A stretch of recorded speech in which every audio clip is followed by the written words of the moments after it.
'Cause I'm yours to keep if you want to. Thank you, my brother. Yeah, of course, man. Thank you for coming to do this. Thank you for having me. Yeah. Big fan of Nick, big fan of Truth. Hey, man. Honor. Let's jump right into it and go with your full name. My real name is Kenneth Michael Salcido. Okay. I go by Kenny Tick Salcido. Okay. So you can call me Tick or Kenny. Where did Tick come from? Tick actually honored. It came from Grand Royal Records, the Beastie Boys. So when I was an intern, I was in my late teens. I used to run up and down the steps of Grand Royal Records, the studio in Atwater Village. It's a famous studio where Mario C. and the Beastie Boys did, the Grand Royal Records label was downstairs. G-Sun Studios was upstairs. And I would run up and down the steps of the studio.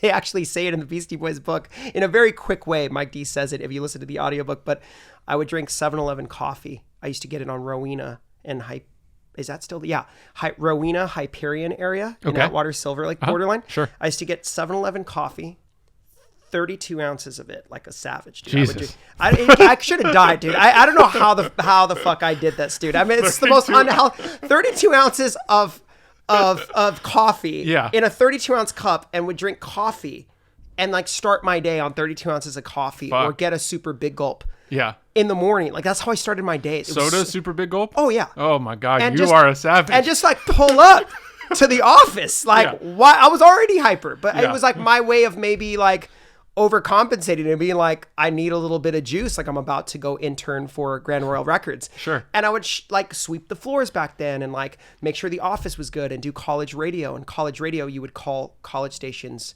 who are 3 hours ahead of you in New York. And, you're excited and you're working for this cool record label, right? Yeah. So I was so energetic and wild. Sorry for this long story. No, how it's I got great. the name Tick. I would run up and down the steps of the studio to give Mike D a phone message because he was upstairs at G-Sun.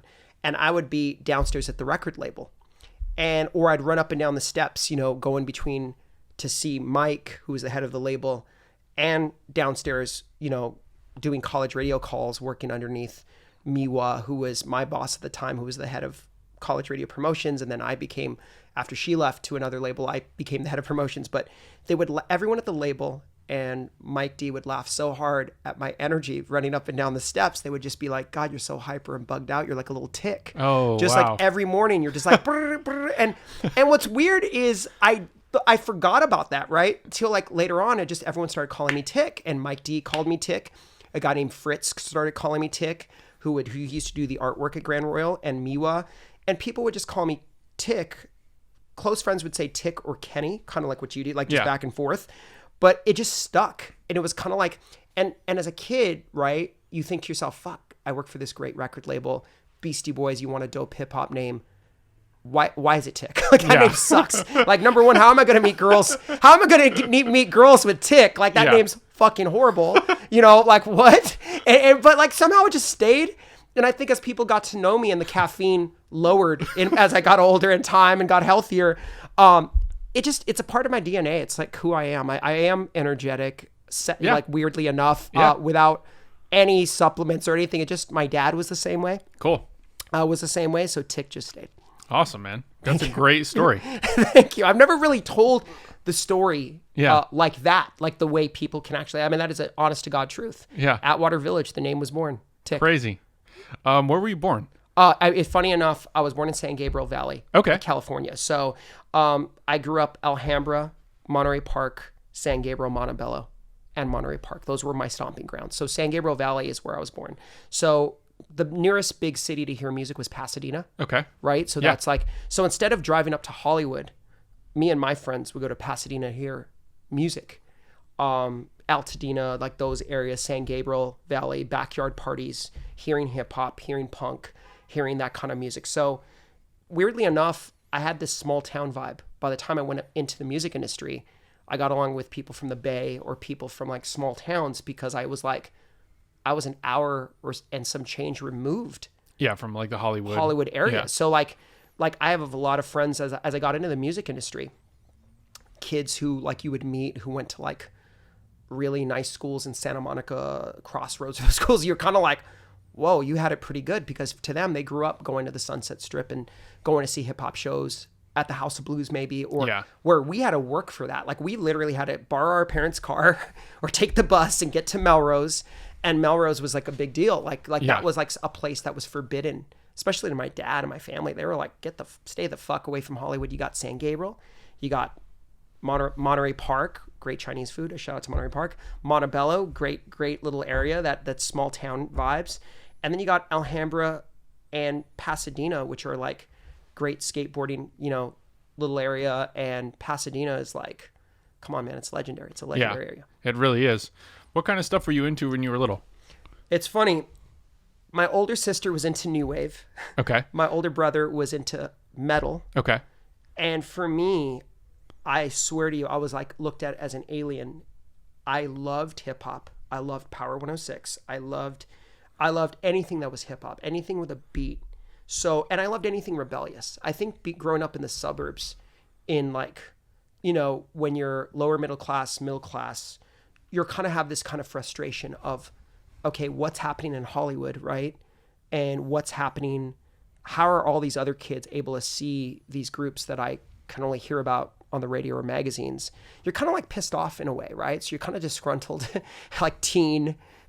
And so, figuring out what music fits you, Sure. And I didn't really, it was weird. I didn't really have, my brother had left home at a young age to go pursue his endeavors. And my older sister was busy doing her thing. So I had a younger sister, and I just felt like, okay, I need to set an example, and what's my thing? So believe it or not, it was two things simultaneously. It was hip hop was my first love, and punk. And what better artist to embody it was the Beastie Boys, because 100%. it was like literally they looked like my friends wearing, Adidas and Pumas and Dickies and a baseball cap and skateboarding and punk and hip hop.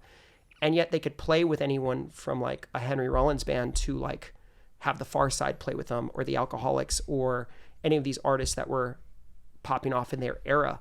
For me growing up, my first artists listening to them, of course, Beastie Boys, Run DMC, the Far Side, Alcoholics, like Obsessed, Wu-Tang Clan, Souls of Mischief.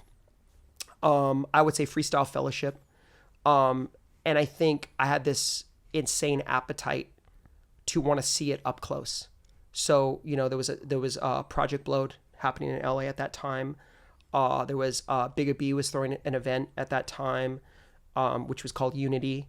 And listening to Power 106 at night and listening to the Fantastic Four, that's how I discovered a lot of music, was listening to Mr. Chalk and all of those guys, C-, and they were like fucking legends. And then the Baker Boys were insane. And listening to and then KCRW, and KXLU, Garth Trinidad. And then at KXLU, there was a guy named Mike Nardone, and Cutmaster Kurt would go on. And later on, Kurt would be known for his work with Cool Keith and those things. But I was already like a sponge for all of this. I had an insane appetite for music. And keep in mind, it wasn't easy back then. You know what I mean? Like, yeah. You didn't have playlists on Spotify or streaming. Totally. Like, you had to really dig. Yeah. I hope that answer. I'm sorry for the No, it did. No, it's great. Yeah. I mean, so clearly music was a big thing for you at an early age. Like what age is this all starting for It's you? happening at 14 and 15. Okay. It's happening. So I'll give you a little history. My dad was in the military. Okay. And my mom, was hardworking, worked at a bank, and my dad was really smart. I mean, he had a whole library of books about the Civil War. Just incredible reader. Hemingway. I mean, just the guy was just such an intellectual. But he was one of those guys that he loved to manage people. He loved people. I mean, he would wake up every day and say, look alive, like, because he learned that in the military, but he had this, I kind of have a lot of his energy in that way, the energetic side. I have a little bit of the artistic side from my mother, and then the discipline from my dad. So I struggle with both, I think, because there's a yin and yang in me, I think. And I think that's how I'm able to connect with people like you who have that artistic brain. But Nick, you also have that business side too, which I love. You know what I mean? And not every artist has that, but I can smell it on an artist right away.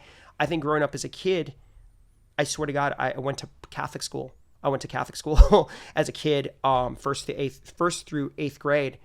And I had friends saying, what are you going to do? Like, are you going to go work at a bank? Are you going to go, in my neighborhood, you work at a bank, or go become a cop, or fucking become a teacher, or work at CVS, or, so I kind of did, I needed something else. I needed to get out.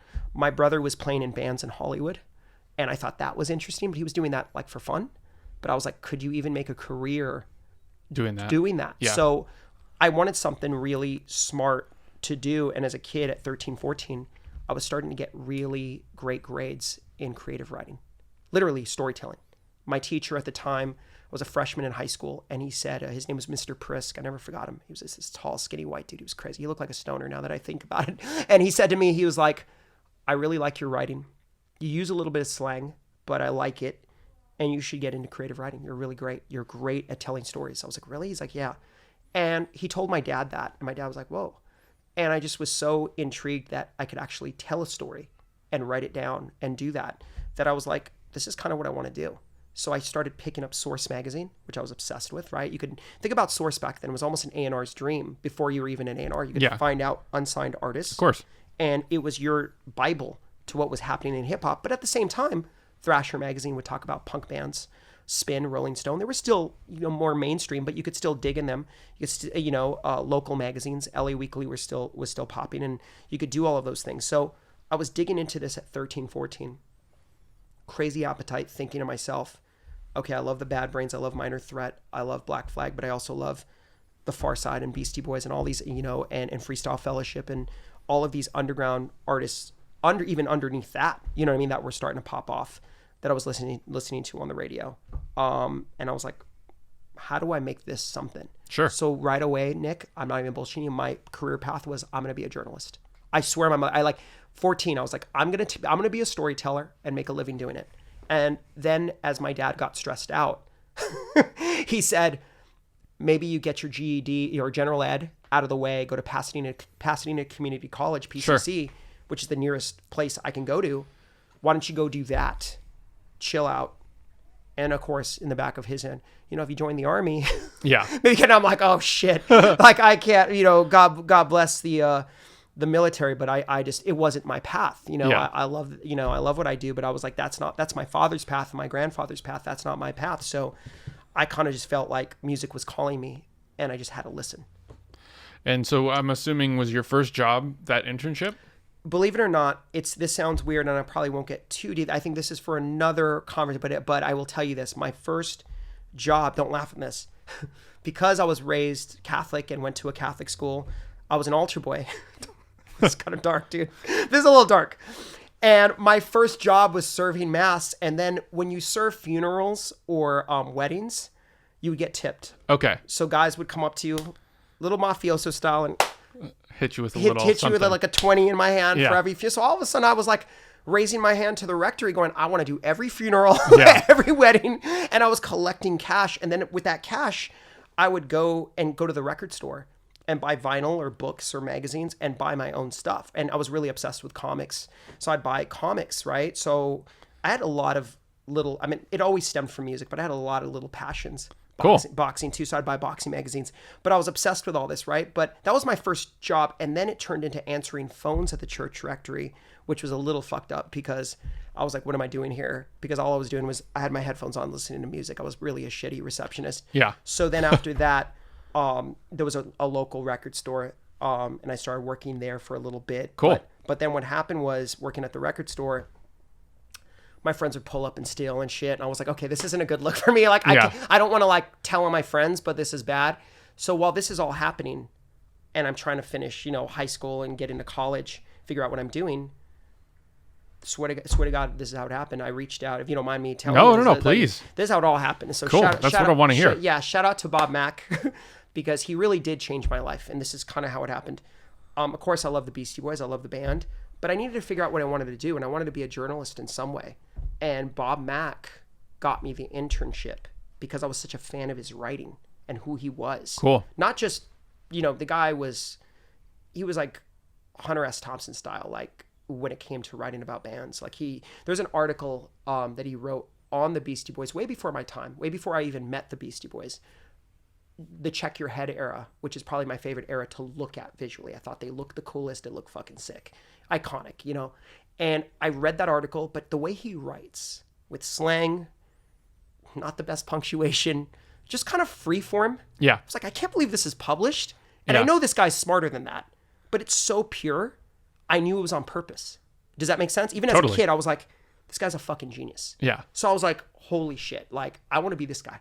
So as we're doing this, right, I'm in my little area, San Gabriel Valley, I have like my friends that I went to school with, and they're like, I'm going to high school at the time, and they're like making beats on MPCs, and I'm like, yo, that's dope. And they're playing bass, and my brother handed me down a bass, and then my friend let me play with them, and I'm like fucking with music, and I'm writing my own little articles in my head, and fucking recording the radio, and fucking just being a sponge. I started reaching out to Bob. I met him at a show, and I just fell in love with his energy, just a good person. And I just reached out to him, and I'm like, I'm a suburban kid. I don't know what to do. Like, I'm going to probably, I didn't tell him this part, but I was probably going to join the army. Yeah. Where there's really no place to go. I was going to Yeah. join the army, which isn't a bad thing, but I'm just saying that's Not probably for you. Yeah. It wasn't for me, but I Yeah. was going to conform and say, listen, I'm going to make my pops proud, join the army. Or I was going to get a job and probably be miserable at a dead-end job in, and this is no disrespect because I love those towns, but I would have had a dead-end job in Alhambra or San Gabriel or Montebello or Monterey Park and never get out of what I wanted more of. Yeah. Because there's no disrespect. Like, there's people who probably are happy there, own course. properties and living their best life there, and God bless them. But I'm like, I needed something else. I couldn't do what I wanted to do there. I just knew it. I knew it was the entertainment business. I just didn't know it was called the entertainment business because there was no one in my family from a lower middle class family to show me that you could make a living in the entertainment business. Yeah. Nobody. I never met celebrities except at a show if I saw it, right? And I think the only celebrity I met is probably genius. My dad, Muhammad Ali, was signing autographs at a local mall. How weird is this, right? Signing autographs at a local mall for his cologne that didn't really blow up. God bless Muhammad Ali. And I met him because I love boxing. I have a picture of him. If you go on my Instagram, I have a picture of me and him posing, and he was already shaking. He was already on the decline. He'd retired. He was probably retired at that point for 20 years, but he was shaking with Parkinson's. But he was 6'3". I'm only 5'8.5". So I was like standing next to him, like, I was like, this is Ali. And that was like, to me, like, I met God. anything else. Yeah. I met an icon. I met a god. Yeah. I don't ever need to meet, like, even nowadays, I tell people I met Muhammad Ali, and that's still bigger than anything. So I think in a weird way, I manifested that in a weird way. So it kind of numbed me from what I would meet later on. But what happens is Bob takes a liking to me. I'm calling him just like, hey, Bob, I'd love to get your advice. And Bob's writing, he's the editor for Grand Royal Magazine. And it wasn't like I was trying to like be on some weirdo fan shit like I gotta go work at the record label. I was like, I want to intern for the magazine. Yeah. Because that was, to me, think about what that magazine represented. It was the Beastie Boys writing about the Far Side. It was the Beastie Boys writing about different artists. It was their friends and family talking about culture. What it really was, Nick, if you don't mind me telling, it was a blog. It was Fader Magazine. Yeah. 20 years before. And it was, what it also was it was IG. It was their Instagram. Yeah. It was their personal tastes, because what's beautiful about that band is that they wear the way you're dressed. That was them, dude. The way they didn't really, outside of the jumpsuits, the t-shirts and the jeans and the fly shoes, and just, that was them. Yeah. That was them All day long. all day. Yeah. Like unapologetic punk hip hop personified with zero fucks, but they dressed fly. Like they had dope style, effortless. It was just so effortless. And they weren't trying to be cool, and they weren't elitist dicks. They were like, you could even see who they like. Even to this day, they were so good at their fans. Even when I was just a fan, I just saw how they reacted to people and take the time. And you just don't see artists do that even now. You know what I mean? Where it's rare. They're a rare breed. I later on would meet tons of artists who have that connection with fans and take that time. But what happens is Bob gets me in with the Beastie Boys, and this is how it happens. Bob says, hey, listen, you should talk to my friend Miwa downstairs at Grand Royal. And Miwa likes me on the phone. She needs an intern too for both the magazine and the college radio label. So, and CJ was the GM, great guy. Natalie Carlson, they were all just really good people that Mike had hired. And Mike was on the West Coast. He lived in Silver Lake at the time. It was his dog and his cat, his beautiful wife, Tamara. And he was just such a good guy. But it was fascinating as I got older to really analyze that moment in my life.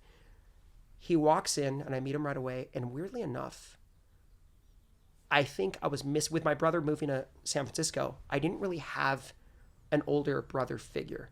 And I think me being probably not the most confident, in certain ways, I needed a male figure that was a big bro.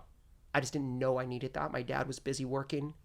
I didn't have an outlet. I didn't have someone to really look up to. And I thought, I'm not going to choose some artist, right? In my head, I'm thinking, like, I'm not going to choose some artist. But weirdly enough, when I met him, I didn't fan out. He was cool as hell. And he was so low key. But I figured out as I got older, what that was. That was just, I think he had caught success at a young age. And he was very comfortable with himself or with people he felt he can trust. So I think we just vibed. And I just was like, this dude's dope. And as I saw the way he worked, as I ascended at the label, that keep in mind, all those people left Grand Royal.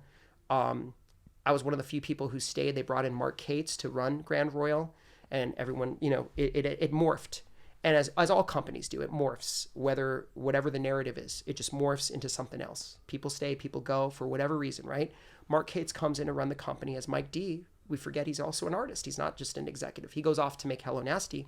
Mark Cates, who's a great guy, comes in to run the company. John Silva, Gary Gersh, his management team are involved. And as that happens, Mike and I bond even more. He had an assistant named Felicia. And I think as over the years, my formative years as a man, right? You think about it, I celebrated my 21st birthday with Mike, weirdly enough, at Club T or TG, whatever you call it. I know that God Mode has like DJ events there, but like it still exists at Atwater. It's a Chinese restaurant. And Mike took me to have like my first drink. And that night I got wasted, dude, around Atwater. And I threw up that night on my 21st birthday. I threw up. It was embarrassing, dude. Great story. Great story. Yeah. Jamie Frazier, shout out to Jamie and Miwa. They took care of me like a baby. But on my 21st birthday at Grand Royal, I threw up. And Atwater Village at that time was so different. But there were still artists there. Mike used to live near Tim from Rancid. And Beck lived in that area. And then the Black Eyed Peas had a studio down the road in Atwater. But I swear to God, working for Mike, keep in mind what he looked like to me. Not only was he he's, at this point I meet him, and he's a year out of touring with Ill Communication, but he hasn't made Hello Nasty yet. And the group has already reached icon status. They had already toured big, Sabotage was massive. So I meet him after that, right? But what's amazing is, I always thought this was the cheat code on how I got in a weird way. They were in downtime. Back then artists would stop for 2 years and live their lives and then start making a record, right? And then they could disappear for 2 years and come back. So like Mike D took off his Beastie Boys hat and said, I'm going to make this label work. And the other two, Ad Rock and Adam Horovitz went back to New York, and Adam Yauch went back to New York, because I don't think they ever, for them, I think the passion was the band. Always. Yeah. Always. It wasn't so much Grand Royal. It was they're Beastie Boys, man. They're musicians, dude. They're artists. Yeah. And they're fucking awesome. You know what I mean? So they're like, they don't need to be there. But I think Mike had this passion to like, let's make this label work. Almost like with you with Truth. Like, whether we're making money or not, like, it's about the art. Like, let's see. And if we can make fucking some things go, let's go. Yeah. It was very much like that, very innocence about him, but yet aggressiveness. He had an insane work ethic. Like, I'll tell you what his day was like. Mike would show up, and keep in mind, this is pre-Hello Nasty. He would show up to the office. He'd do label meetings with his team, his management. I was like the kid at Grand Royal Records, so I wasn't privy to a lot of some of the bigger conversations he was probably having with the GM and people like that. But he'd come in with his bag and, blah, blah, blah, have meetings. He'd go upstairs to the studio. Mario would be up there. He'd do some work up there as an artist probably. Come back down or listen to mixes for his artists on the label. Come back down to Grand Royal Records downstairs. Another meeting. Get a coffee from there was this place he used to get coffee and sandwiches from. It was so dope. It was on Hyperion right next to the Trader Joe's. I'll remember the name. But he used to love this place and get sandwiches there. And then he'd have meetings. Give me dap, like, what's up? Like, how are you? Like, much love. Like, super nice guy. We talk about records and music, because then keep in mind, I was very much in shape. I'm like the kid in that label talking to every college radio station around the country. So I'm knowing about everything, dude. I'm knowing about every DJ, what's popping. And weirdly enough, I discovered Stone's Throw, and I tipped him to Stone's Throw. Told him what it was, the whole shit, because I was going out. I was a young kid, moving in LA. Stone's Throw, Peanut Butter Wolf, Egon, Madlib. You know, I introduced those two camps, Beastie Boys and Stones Throw, because that's just how I was living. You know, I was moving that way. Isn't that crazy? Like I like think insane. about, and to say it now, it's like crazy to say that, but they all acknowledge it. Like Egon will tell you, Peanut Butter Wolf will tell you, like I connected and introduced the Beastie Boys to Stones Throw. And I thought it was fascinating because they're kindred spirits. Yeah. Like they should know each other. Totally. Right? But God, I think it's amazing how a higher power works, that I was the one who connected that. You know, and I could have died the next day and said, I made that connection. Yeah, I'm good. And I'm good. Yeah. But my work wasn't done yet. Yeah. but Mike, but why I describe Mike so much is he gave me the template of what I wanted in my life. A creative executive, which I didn't realize. I used to be cringy even using that word, but I watched him do those meetings and not be ashamed of it. But at the same time, lock in with his bandmates. When his bandmates were in LA, they'd be up in the studio. And he didn't skip a beat. He was a Beastie Boy again. Yeah. Or an A&R. I'd hear him, he'd teach me. He'd let me listen to mixes. And he's tough, dude. He used to give tough mix notes. Like, I'd be like, fuck, dude. Like, I'd be scared to tell an artist that. But then I'm thinking, he's an artist. Yeah. And as I got older, I'm like, no, you have to say those things. And he understood how to give those great bedside manner as an A&R, great A&R. And I watched him do this with artists signed to the label. I watched him sign artists from the label. I watched him court. I watched him tell me certain things that I didn't realize he was trying to teach me something in real time. Does that make sense? Yeah, of course. But sometimes when you're young, you don't always pick it up until later. Yeah. It's almost like delayed reaction, you know? But with Mike, think about this: artist, own record label, a clothing line that he had an investment in, and a studio. Now, the clothing line didn't really, like, God bless him, that's never been my thing, but I was like, that's fire. You know, my younger sister loves fashion. I was like, no, I'm not tripping off that. What I was intrigued by is you can do A&R and make beats and be an executive and then go to the studio and work on your shit or work on a passion project. Like, hey, Nick, let's produce this kid. He was doing that. Yeah. And then do meetings the next day. And he made a playground. He made his own environment.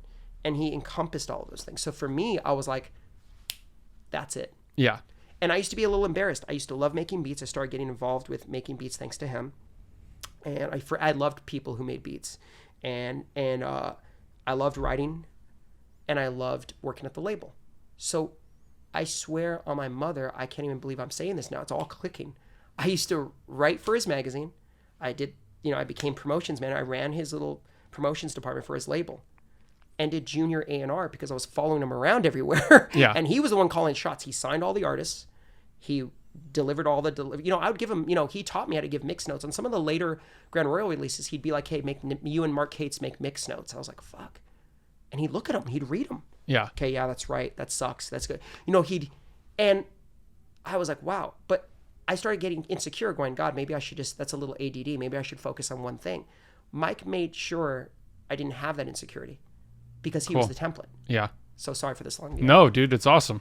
Yeah. And then the Stones Throw thing, I mean, the Mike journey or the Beastie Boys journey with me through Grand Royal is my first foray into A&R was really through Adam Yauch, Mike D, and Ad Rock. More so Yauch and Mike. And I'll tell you why, because I reported to Mike. He was my guy. He was my boss, right? But Yauch needed, and this is how I first really got into it, Yauch needed remixes for the DVD anthology. And if you all check out the DVD anthology for the Beastie Boys, I'm listed as an associate producer. Cool. How sweet of them to give me a credit. And what Yauch wanted was to put out videos again back then. It was an anthology of all their old videos. He couldn't use some of the original songs because they weren't cleared. So he needed remixes. So then I reached out to all my friends that I talked to through college radio. Egon, who was a college radio DJ. Peanut Butter Wolf, who in my mind already was iconic, being a Bay Area monster DJ. And he was already making moves in LA.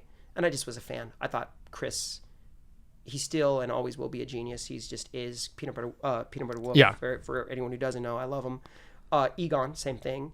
And Madlib, their signing of Madlib, I had heard Come On Feet Man. Do you remember how? Come on, man. Yeah. Come on, feet. That's Yeah. how I first got introduced to Madlib.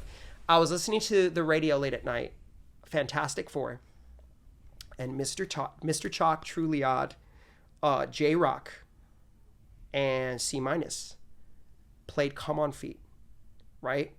And I was like, "What the fuck is this?" Yeah. And the hiss and the drums, it sounded like a SP1200 through a 4-track, which, look at who I work for. Yeah. One of my bosses happened to be the master of the SP1200, Yeah.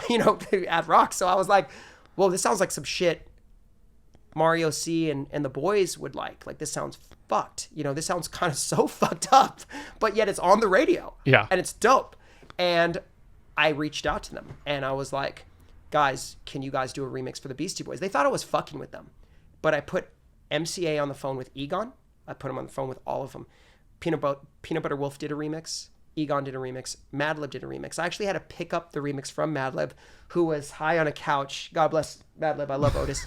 He was high on a couch and he went like this, and he handed me the DAT of the remix. It was so insane.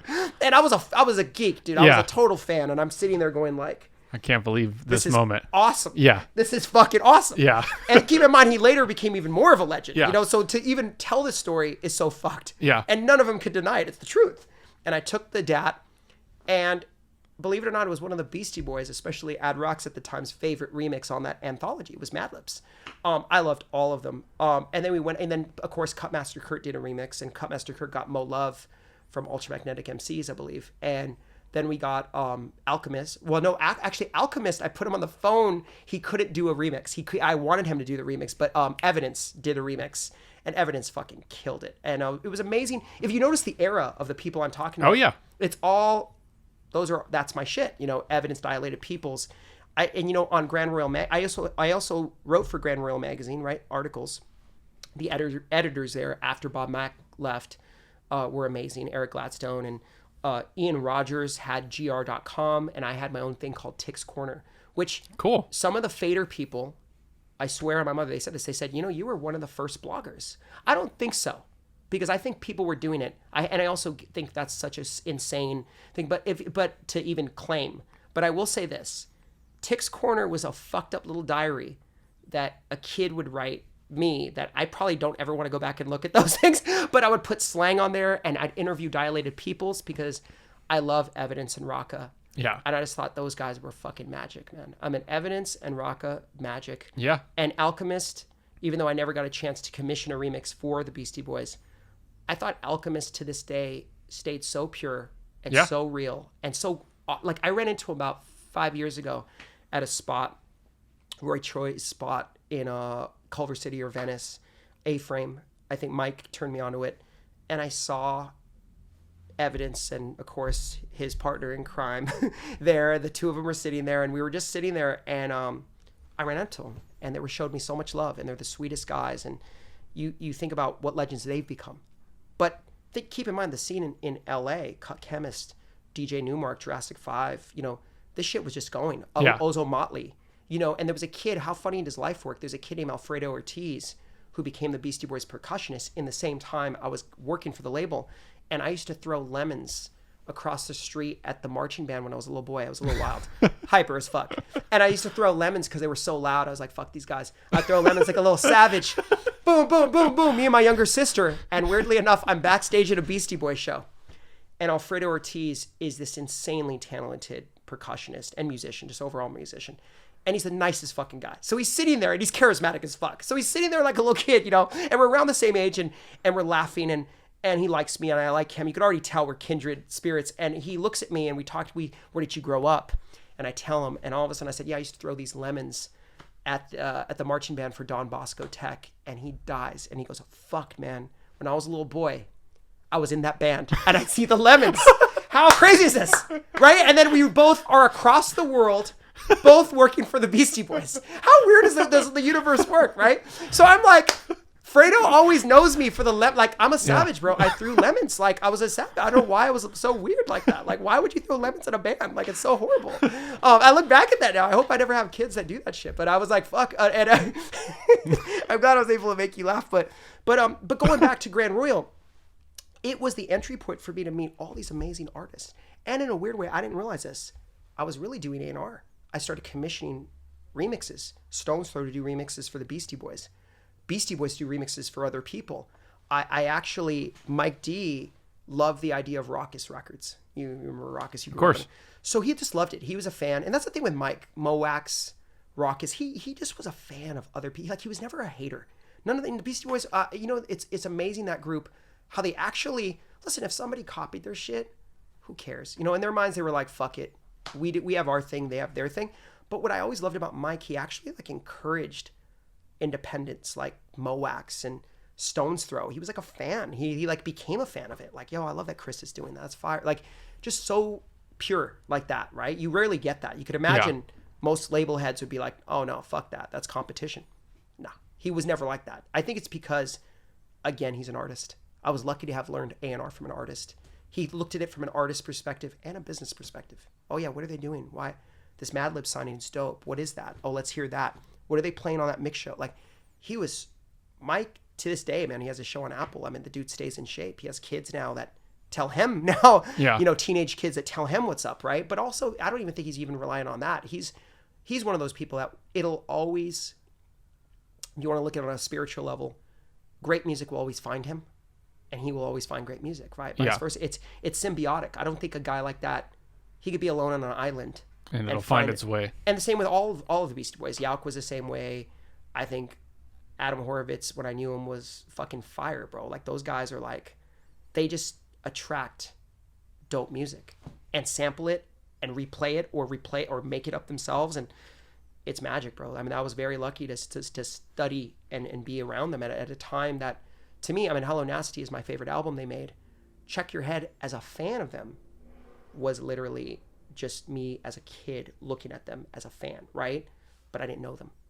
Hello Nasty is when I knew them. And I went on that Hello Nasty in the Realm tour with Fredo, who I threw the lemons at. But I went on the road, and Mixmaster Mike, believe it or not, when he auditioned for the Beastie Boys and Yauk got him in the group, I already had cassettes on Mixmaster Mike. I was already really in shape. I already loved his work, and the Invisible Scratch Pickles. Shout out to Mixmaster Mike, one of my dear friends. I love you. Mixmaster Mike, icon. He was already, here's the craziest thing. When he joined the Beastie Boys, he infused them. And I this is my perspective. This isn't religion. From an outsider looking in who worked with all of them, he infused them with something that I think was missing. They had the great music, they had the vocals, they're iconic, but he infused them with like this element of hip hop that kind of had been a little stagnant for them, I think. I think that's why they're constantly evolving. You listen to every record, they're constantly pushing themselves. And I think they felt stagnant. They were like, okay, we're going to rap again.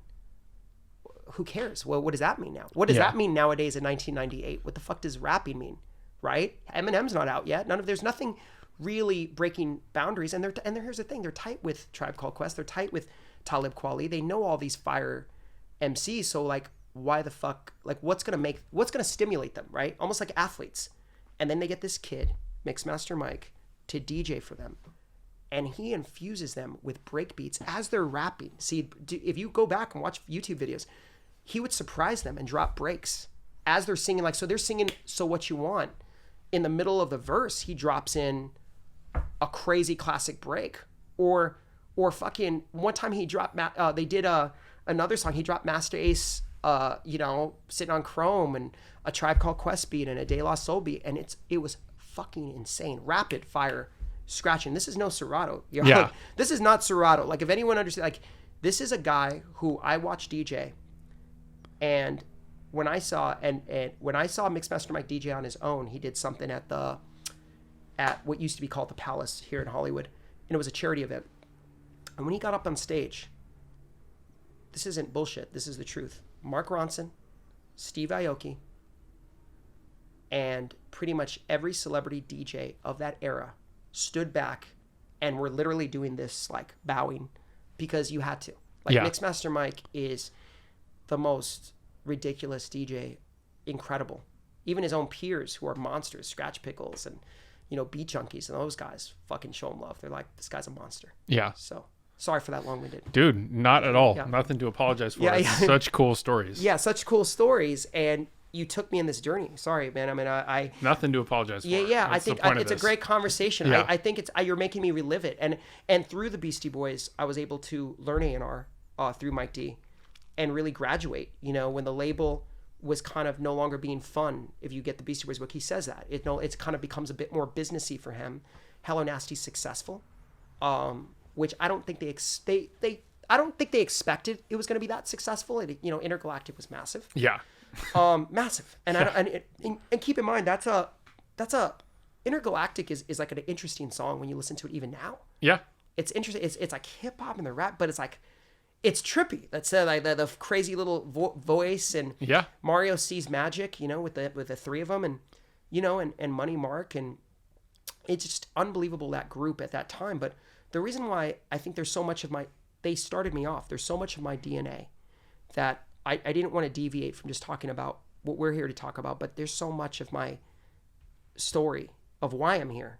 Yeah. And even in this area, on Beverly, where me and my kid sister would drive up and down the street and go to Extra Large on Vermont, which was Mike's clothing store, and then Ex-Girl for her on this street.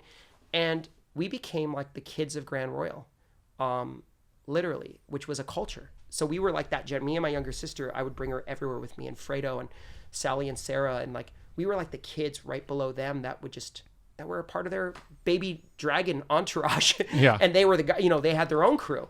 But when you watch, like, as I started connecting the dots with Stone's Throw and seeing all these artists play, I started making demos for Mike of artists that I just loved. And I go back to the Raucous Records thing because Mike was like, listen, we should start a 12-inch hip-hop series. Him and Ian Rogers had this idea of like, let's do a 12-inch hip-hop series of just signing people to one-off deals, an A-side and a B-side. But we needed to attract the right artists at the time.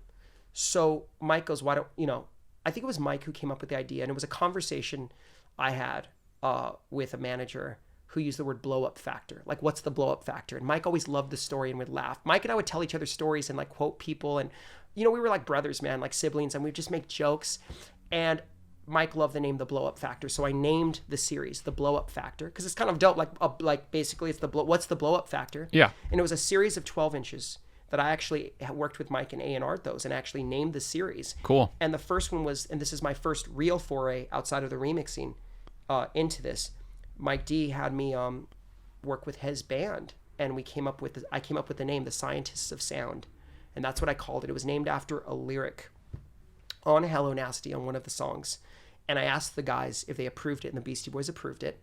Mike D and Silva approved it. So it was a 12-inch series, gray. It was all uniform sleeves, and basically I called it The Scientists of Sound, and we did remixes from their friends, and we basically repackaged remixes, and the Prunes, who were sick. I mean, there's a Put in Shame in Your Game Prunes remix that is fucking fire, that Mixmaster Mike would, it's amazing. Mixmaster Mike would scratch that everywhere. And that, I have that literally in my place where I live, not far from here, on my mantle, because it was one of the first projects I A&R'd. It's called The Scientists. I named the series, and put the remixes together, commissioned them, and placed them together, and got the Beastie Boys to approve it, which is, now that I'm saying it out loud, it's kind of fucking crazy. Yeah, dude. And then like I'm just like, holy shit. I was like, and then after that, I'm kind of like, holy shit, that sounds really wild. After that, the Beastie Boys anthology, Yauk, it's funny how smart he was. He was he God rest his soul, he was unbelievable. He was a big champion of mine. Big champion of mine. And he really would give me advice. And I look back with all my flaws as a human being on this earth, right? In this body and personality craziness that you go through, right, in life, I'm thankful for how patient and how forgiving people are. Even people famous like the Beastie Boys, and Mike and Yauk and Adam had stayed my friend, also as their like employee too. Does that make sense? Yeah. So, you think about a quirky kid who just wants to grind and make connections, and they were tolerant. They were like patient and like, let's give them a shot. And I remember getting my haircut in off a freeway. It was by a Denny's, and this is how like my life was changing. They got me a cell phone, and I was helping Yauk with the remixes, and I got a haircut in this like really small town, borderline Monterey Park, Montebello area, and I step outside, and I think people thought I was probably a drug dealer. I was a kid getting my haircut, and the phone rings. I'm like, oh my God, that's MCA. And I pick up the phone, and he's talking to me about the remixes, and I'm like, shit, this is what I do for a living. And as that moment was happening, around the same time, he started talking to me about doing this Beastie Boys anthology and how he didn't want the band to feel old, because an anthology usually is when a band's already tapping out. Yeah. But he thought, what could be a great way to where, yeah, we're not young anymore. We're not fucking 21 or 19, right? But what could we do that could still be dope? And what could we name it? It's not like the best of. Because back then, they ended up doing a best of, but the best of for them, I think, was kind of corny. So literally, I said, why don't we figure out names? And I remember emailing names. I think I even saved the emails printed somewhere. But I said, weirdly enough, funny enough, it sounds like the little EP I named. But I said, what about the Sounds of Silence? Oh no, Sounds of Science. That's what I said. What about the Sounds of Science? And then this is why I brought up that one line. One of my coworkers at Grand Royal was like, yo, that's a dope name. It's kind of like Simon and Garfunkel, like the Sounds of Silence. But I'm like, I kind of fronted and I was like, yeah, but I was like, I wasn't that smart. I was like, I actually named it because on Paul's Boutique, they had this goofy song that when I would drive to high school, it was called The Sounds of Science. It was like, it was a repetitive thing with a whiny voice. And when I drive to high school, I made this little mixtape and it was always on there. And when I was a kid, my mom would hear it on my cassette and be like, what the fuck? And I just thought that was such a goofy ass song. But I just thought The Sounds of Science, because think about it. They're in their lab coats. Yeah. And it fucking worked. And they named it that. So I had named 2 Beastie Boy releases, believe it or not. And it was a fucking dream. And that's A&R. You know what I mean? I was helping them, I tipped them that name. I commissioned remixes. I was making connections, but I was getting my ass kicked by Mike, learning about mixing, Mario C around there in a good way. It was tough. It wasn't always roses. Mike was a tough mentor, and in a good way. He was amazing, like an amazing mentor. I'm not worthy, to be honest. I look back at that now. I don't know what I did in a past life to deserve this life now, if that makes sense. But something must have happened. Maybe I did something really good, or maybe I did something really bad. But however it's defined up there, I came back and have been in the right place, in the right era, to meet that iconic group and learn A&R, and also manifest and attract people like yourself and connect with people like you, as opposed to like being at some bougie ass club and only wanted to like parlay money and like, let's talk big business. It's like, I always believe in art. It always starts with the art first. Yeah. Right? It always starts with the art first. And then if things are successful, then you see it manifest. Yeah. So I'm sorry. Couldn't agree more. No, nothing to apologize for, man. So. Such a cool story. Amazing, like, just to hear. I mean, again, I've known you, but I didn't know a tenth of the details in this story. And I'm just sitting here like, fuck you. My first podcast. And you know what's funny? One of my first celebrities I ever met was through Mike D. Funny story. So there was a conference called CMJ. I don't know if you ever heard of CMJ in New York. Mm-hmm. So it was my first ever CMJ, and I had a Grand Royal backpack, and we had a Grand Royal night at Irving Plaza, New York. And this is a story I will tell to the day I die.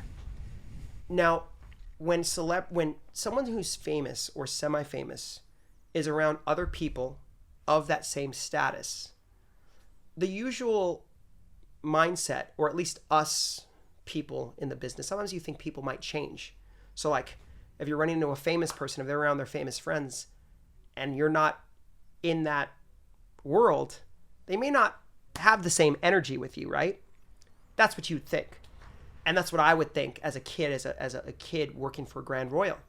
And I go to CMJ, and there's a roped off area at the CMJ conference, and I'm the college radio kid, and I'm like I'm the guy. I'm working for the hottest label. All our artists are playing. I'm working them at college radio. I don't even realize the magnitude until right now. My God, I was working for the coolest label, and all the kids coming to see that CMJ showcase. It was a private showcase. We're all college radio kids to play those bands' music, right? And I was like one of the hosts. Like, think about that. You know, and I think maybe my ignorance is bliss. It's why I was able to handle it. Because I think if I really was thinking the way I'm thinking right now, I'd be like, what the fuck am I doing? How can I handle that? I'm going to have a nervous breakdown, right? But as a kid, it happened at the right time. And Mike trusted me. And we're doing the CMJ night, and the Grand Royal label's there. And I'm one of the hosts, obviously, because I have my college radio kids coming. But there's also the Grand Royal staff that's bringing in their people. And it's a dream. And these artists are playing. I think Luscious Jackson played. And, you know, of course, Beastie Boys weren't. It's their label. But they're there, and they come later. But Mike D, of course, is there really early. And here's the story. I go upstairs to Irving Plaza, and I see a roped-off little area, and I see Mike. And I have my backpack on, and I notice that people are kind of tripping, trying to get in. And he looks at me, we make eye contact, and he has these, he's like super, he's one of those people that you don't think is aware. He's highly aware. It's almost like an athlete. He's highly aware of what's going on. It's how he's processing it. So I think he's not paying attention, but he looks over at me and says, Tick, what's up? I go, what's up? And he goes, step over the rope. He goes, is everything okay? And I said, yeah, the guest list is a little hectic. I'm telling him this. And he's like, okay, listen to me. He goes, okay, everything's going to work out. We got the team. Like, don't stress, blah, blah, blah. And as he's in mid-sentence, he's with a crew of people around his age. Yeah. And I'm keeping in mind I'm a kid, so I could tell like these are his peers. So I don't want to disturb it. And I'm kind of thinking I'm thinking in mind I have a shaved head, I have my little hoodie, I have my backpack on. I'm talking to my boss, and he looks down, and he says, "Oh, bro," he goes, "Yeah, Tick, you should meet my friends Bjork and Goldie." And I'm like, "Get the fuck out of here!" But like, it's like for him. He didn't change. He was like, you should be my friends. You could Bjork and Goldie. I'm like, hey, what's up? Like, nice to meet you. And I'm just like, the fuck? Yeah. Like, like rewind. And that later became my everyday with him. Like every day he started letting me in more in his world. And I became more comfortable with people who were famous and great at what they did in the arts. And didn't, he taught me not to look at them any different. They're scared. You know what you realize about all of them? Athletes, musicians, every one of them, actors. I met a lot of people around Mike because their band was massive. Yeah, of course. Wife's a director. We're all the same. We're all the same. We're all confident and fearful and insecure and flawed, and we die and we live. Yeah. And that's so fucked up to say it just that simple. But that's what it is. And I hate saying that shit. I really do. Because you keep in mind the era I grew up in, right? We didn't have, I look at my little niece, her icons or her idols, musical idols, they're so human. She sees them on IG every day. They wake up, good morning fans, whatever the fuck, sleep, no makeup on. She doesn't, or no, not on stage looking dope. She sees them so human. So that's kind of cool in a way, right? Where the artist I grew up, hip hop, superhero. There were posters on my wall. Yeah. Who I only got a chance to see once a year on their show, and then they disappeared for 2 years. And then one day I'd see them on MTV or the local video channel. I didn't grow up with cable till later, believe it or not, cheat code, and local cable, and then radio. And I'd hear this is so and so on Power 106, or this is so and so on K Rock. This is a new Beastie Boy song, or this is the new Far Side song.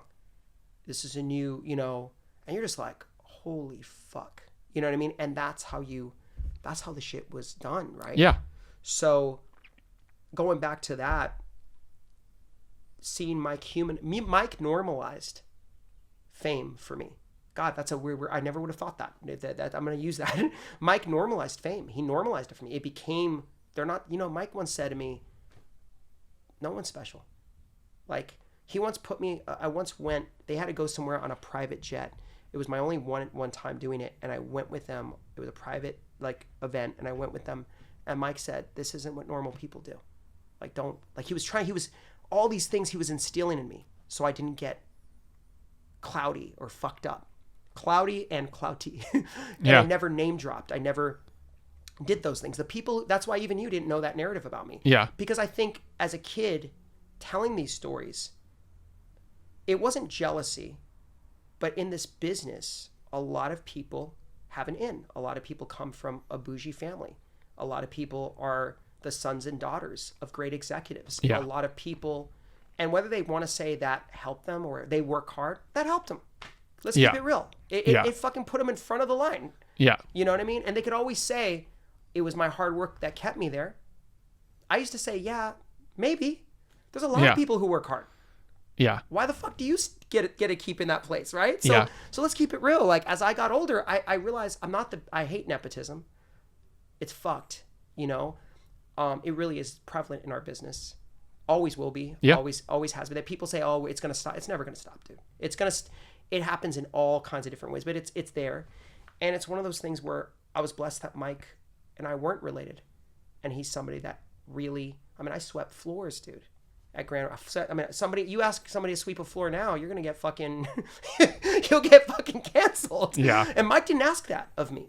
I did it because I wanted to help out whatever I could to be in the environment. Yeah. Because it had to be better than where I was from, and it got me out.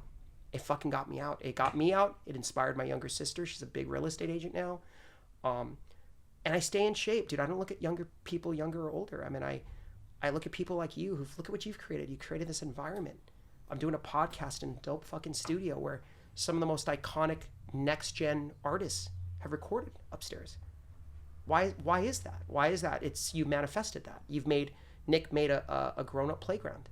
Yeah. Let's be honest. It's different than Grand Royal. They had a basketball court and a skate ramp there. Yeah. You look at Truth Studios. It's revered. You know, I mentioned something to somebody. I was with Tim Subi the other night at a studio, and Tim's like, oh, the fucking studio, Nick, that's fam, like the environment. You look at those things, but yet a Tim Subi would know what it is and a Tunji will know what it is. Yeah. So weird, right? But the two different worlds, right? Yeah. Two different worlds. Like Tunji, this big executive who I've known coming up. But yeah, it's one of those things that's magic. At that era, and God, I've never spent this much time talking about that moment in my life, ever, in one sitting. Yeah. So thank you for this. Man, thank you. I didn't want to monopolize whatever you wanted to ask. No, me. this is it was heavy. everything. It's heavy for me. I didn't want to get emotional, but I almost got emotional a couple of times because I relived it talking about it. And I see a resurgence, you know, with Highland Park being what it is now. And you know, Jazz is Dead and the Lodge Room. I got I would say I got reacquainted with Highland Park in October of last year, coming out of the pandemic. And I was blown away how our old stomping grounds at Atwater and all these little, you know, areas that Mike and I absolutely loved, you know what I mean? And yeah. And it was one of those things where I'm gonna have the vitamin water real quick. Yeah, go for it. We just loved, and you see the culture building and changed. And yeah. I remember going to see Peanut Butter Wolf there back in the day. I went to his house in Mount Washington, you know, back in the day. I went to a New Year's Eve party with him, Egon, and Madlib in Mount Washington. That's insane, man. Think about that. Yeah. With my kid's sister at his house. You know what I mean? And you think about those things, and now those things are iconic stories, but I think about those things. And what I was later to touch, you know, being indie, hip-hop, punk influenced, meeting Stone's Throw, taking what I learned at Grand Royal, and when Mike D no longer could do the record label, one of the changing moments of my life is when they folded the label. Yauk called me, and I said, I want to thank you for the opportunity. And Yauk said, God, you know, everyone I've been talking to, when the label folded, you know, they're sad and they're bummed, but you were the only one who thanked me for the opportunity. It goes a long way. I really appreciate that. And I think back to myself telling MCA, he's dead now, mind you, but replaying that story in my head, telling you this. If you go into this business, in the entertainment business, music, you know, making music, go in that studio upstairs tonight with an unsigned artist, right? You do all these things. If you go in with the intentions of, I would say, just being thankful for what you were given, mm-hmm. I think everything comes later. Yeah, there's a superpower to that line of thinking. Well, you know what's crazy? I didn't know I felt like that. And maybe I needed this podcast to kind of remind me, because when I said that, it was effortless. It came out. I even thought after I said that, I was like, damn, why did I say that? That just came out of my mouth. But I think I really thought that. I thought, who am I to have been that kid named Tick? It could have been any other kid, any other Beastie Boys fan in the entire world that could have met them and been named Tick and had Tick's Corner and wrote for the magazine. I don't think that's true. Oh, thank you. Thank you. I don't think that's true at all, man. From listening to you tell this story, honestly, it's like very evident, even from a young age, that it's like so purely in you. Thanks. You know, like, and all the stories, that's at the core of everything. You could feel it. You know, you could really feel the love, just the genuine love. I'm sure that's something they all picked up on. You know. It wasn't like, oh, I'm here because it's a scene and I can be cool. It's like, I fucking love this. And it's the center of my worlds. I love journalism and I love the music scene and I'm doing all these things. Dude, thank you. It's so cool. You're going to make me cry right now, bro. I'm getting emotional. I'm just like, damn. Like, thank you for saying that. And I told Yauk that. And then Mike said to me, and this I don't think I've ever told this story publicly. He got worried about me. He said, do you need any money? Swear to God. Mike D offered to give me money because the label full. I'm like, I'll figure it out, my guy. Like, I'll figure. And what he did was he introduced me to people that got me in a place to get into A&R. So he, in a weird way, the mentor passed me on. Yeah. To other people. Cool. Because he was like, it's time to fly. And I was scared. I mean, I was identified by them. And, you know, if you go on my Instagram, there's a, you know, when you have those little circles in IG, I have this section called Grateful. And after... there was a night that Mike flew me to New York after I stopped, you know, after Grand Royal ended, and the Beastie Boys did New Yorkers Against Violence show. And it was funny seeing Pharrell geek out on the Beastie Boys. You could tell by the way he dressed. He was a fan, bro. The trucker hats, Ad Rock wore trucker hats. The Beastie Boys wore trucker hats. Fitted T-shirts with indie rock bands. Fucking Google it. Those guys were doing it 20 years before NERD. But Pharrell knew that. And Pharrell showed them love, you know, and Pharrell was a fan. Yeah, I mean, how could you not be? But and yeah, Pharrell makes sense. Super respectful fan of the Beastie Boys and showed them crazy love. And the boys played that night, and my friend sent me a YouTube video, and Ad Rock shouted me out in that video, and I was like, fuck, man, that's crazy, because I was still a fan, forever a fan of those guys. Yeah. And it was crazy watching that video, because I had stopped working for him at that point, and I remember backstage, I was getting interviewed to go do A&R for DreamWorks Records under a guy named Michael Austin. He's the son of Mo Austin, a legend. Please Google him. And Michael was very unique and special as an executive because he was completely different from his dad and really gave a fuck to, just like his dad gave a fuck, he gave a fuck about his generation's music. And he loved just artistic records. And he would listen to like Raphael Sadiq in his office. And I remember going in his office, interviewing for the job. And if you don't mind me going back a little bit in memory lane. Please. I played him Little Brother. And he was like, you fucking loved it. Yeah, I mean, I remember when I first heard Little Brother, man. That's an experience. Right? Like Little Brother, you're like, what the fuck? Yeah. And then I had these, and it was weird. I listened to this podcast Peanut Butter Wolf did about Jay Dilla. And though I kind of lost contact with the Stones Throw Grand Royal people, as time goes, you know, they get busy, I get busy, but we always stayed cool.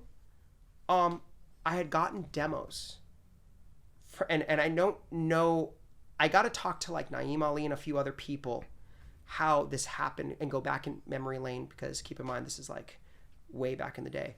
But I had demos from Jay Dilla's solo project. Wow. That MCA was either going to shelf or not put out. And the attorney at the time was Jonathan Twerkin, I believe. And I remember playing that for Michael Austin. I was playing like Slum Village, Little Brother. This is where my head was at sonically. But at the same time, Mike D and Craig Aaron, before Grand Royal ended, we merged with a label. So real quick, we merged with a label called Den Music. Okay. And Craig Aronson and Gary Gersh had signed At the Drive-In. Iconic group. Mm-hmm.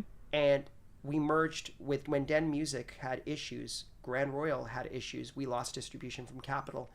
Mark Cates, John Silva, Gary Gersh, all the principals, business guys, merged the companies together. So they kept the Grand Royal name.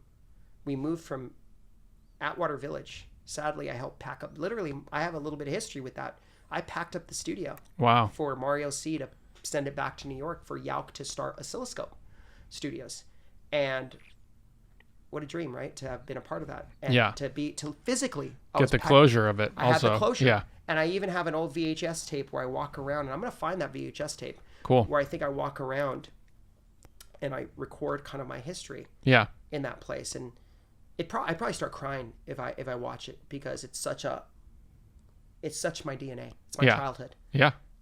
Really, as a man and as a teenager to your 20s too. So what happens is, I'm going back to this story for a reason. Grand Royal puts out Out the Drive and it does well, but then the band breaks up. And it's sad, great band, iconic group. But they, a couple of members become Mars Volta, a couple of members become Sparta. Mike D goes back to New York City to become a Beastie Boy again with his wife. He has kids. He goes from having just the cat and the dog to growing up and having two beautiful kids, two beautiful boys, Davis and Skylar. And Yauk ends up, building Oscilloscope, and Adam Horovitz has a girlfriend, Kathleen Hanna, and he's got his own musical endeavors and whatever he's doing at that time. And it's magic. They're kind of going back to their roots a little bit. Yeah. And while that's happening, I got to move on. I have to figure, I'm no longer, I have to find my own identity again. It was always Tick from Grand Royal. So now it has to just be Tick. Yeah. So you could imagine that was a tough time for me. For sure. I'll just say it. Fuck it. It's a podcast. I started drinking, smoking weed, maybe more than I should have. Yeah. Made some mistakes, with, messing around with just dumb people and people that I can't even remember their names. Yeah. They're just irrelevant people that come in and out of your life, and you fall from grace. You go from this moment in your life where you work for the most iconic group and it's gone, and your identity goes, and you do drugs and you do all these things to kind of like figure it out. And you don't have, Mike D has his own life now. He has his own kids. Yeah. He doesn't need Yeah. the prodigal son banging on his door saying, I need help, right? So it was tough. It was tough to be thrown from a magical place like Atwater Village, Grand Royal, into Michael Austin and DreamWorks World, which was, I had never been west of La Brea. Think about that. I had never Crazy. been. So I'm going to this office in Beverly Hills, and I'm this junior A&R kid, and I'm figuring it out. And I'm still doing specialty show radio. So I'm still combining radio. And, Fader Magazine let me do a little blog. So John Cohen, shout out to John Cohen, he let me do a little blog. And I'm doing all this shit, right? And I'm like, still trying to hang on to I'm still trying to hang on to these things that were a part of my youth, yet being forced to grow up in this commercial music business. Does that all make sense? Yeah, of course. So I'm hanging on, I'm blogging for Fader, and I'm literally like, okay, I'm going to get cleaned up. I didn't do, I was like, I'm going to chill off fucking partying so much, and I have this opportunity at DreamWorks. I'm going to get my shit together. And I did. I fucking turned it around. I was like, fucking, I'm going to get it together. I had a couple of friends corner me. Shout out to Wag and some members of the Beastie Boys. I'm not going to point fingers, but they kind of, I would say, I'm allowed to say this, fuck it. They bitch slapped me and were like, get your shit together. You have a real opportunity. Yeah. Who the fuck has has your history? And you're not some rich kid. Like, you built everything from the ground up. You're going to fuck it all up. And Wag and my sister Marlene and my older sister and my mom and dad and Mike D and Adam Horovitz and Yauk, they all kind of had my back. Even though I no longer worked with them, they all kind of like, at weird moments, kind of encouraged me without, I think, even thinking they did. And I started focusing on DreamWorks Records, and I ended up, it was weird. It was kind of like my college, where Grand Royal was my high school, kind of junior college. Grand Royal was my college. DreamWorks was my college, and I'll tell you why.